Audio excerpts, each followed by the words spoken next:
Hello po, kumusta na po kayo? Magandang umaga po dito, 10:40 ng umaga or magandang tanghali and gabi kung nasaan mo po kayo. But anyway, today po gagawa tayo ng Korean spicy cold noodles. So, ipaghahalo ko na po siya lahat because I prep everything na. Ayan po siya. So, lalagay ko po sa description kung paano ko ginawa yung mga ingredients. So, ngayon po, we're gonna mix everything together. Ito po yung udon noodles. Binal ko lang siya according to the package direction. So, ano po siya yung manipis na udon. Hindi po yung mataba. Yan po siya. Ito po yung ating bowl na i-mix natin lahat yung mga ingredients. So, gumawa pa ako dito ng toge. Pinakuluan ko siya. Basically, binlanch ko siya. Tapos po, nagka-blanch na siya. Hinaluan ko siya ng green onion, sesame seed oil, ano pa yun? Fresh bawang, and konting asin po if needed. So sa bowl po natin ilalagay natin mga isang dapat lang na na bean sprout. Ayan po. Tapos meron po tayong cucumber dito. Hiniwa ko lang siya ng julienne. So konti lang. Nasa sa inyo kung gusto niyo maraming gulay. Tapos nagprito po ako ng itlog. Okay, lagay nyo din, pwede rin po yung boiled itlog. So, lagay po natin siya. Ito po yung fish cake. Yung flat na fish cake. Punta kayo ng Korean store. So, pinirito ko lang po siya ng bahagya. Ayan po siya. Tapos, ito po yung mixture na gochujang. Bali, ito po yung sauce na spicy. Mixture po siya ng gochujang pepper paste. Meron po siyang toyo, patis, sugar, saka fresh garlic. Hindi ko po siya nilagyan ng sesame seed, pero kung gusto niyo rin po siya ng lagyan nyo na or later pag hinalo nyo na sa noodles. Ilalagay ko po din to sa description.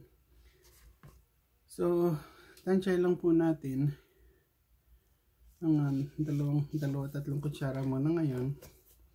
Kasi pag masyado mahang hindi natin makakain. Tsaka konti pong sesame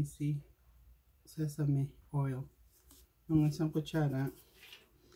Ito po yung sesame seed. I-break po natin ng konti.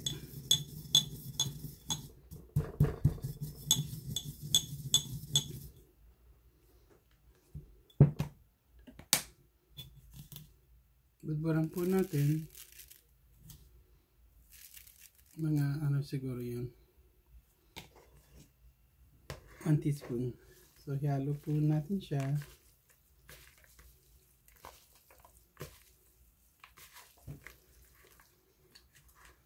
So mas mabuti konti muna kung ilagay yung sauce o mga ingredients kasi i-adjust nyo lang siya mamaya.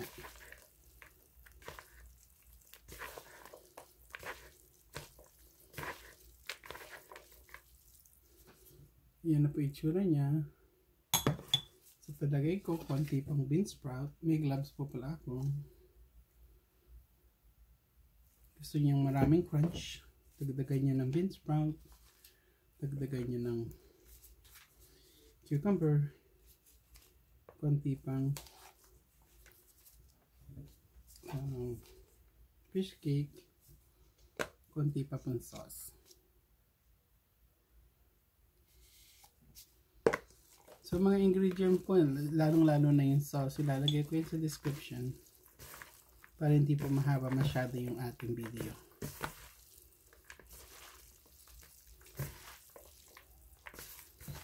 Sarap po nito na.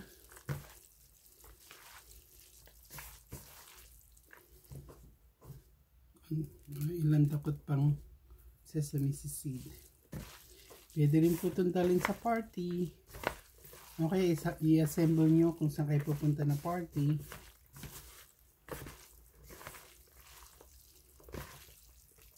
Ayan, tama na po siguro ito. Ayan po. Ilipat natin sa ating serving plate.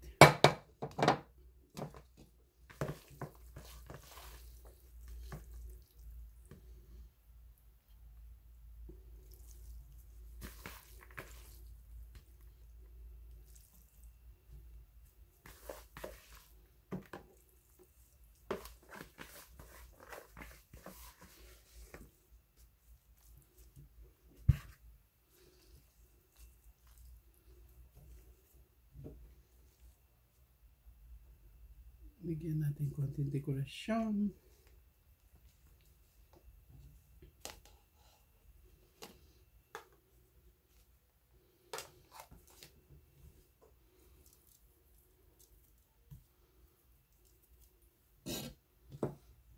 Ito na po yung finished product.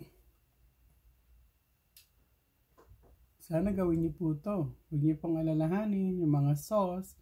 Saka yung bean sprout recipe, lalagay ko po sa description. Marami pong salamat sa panonood. Kita-kita po tayo ulit. Gawin niyo po to, masarap po to, guarantee. Sige po, bye!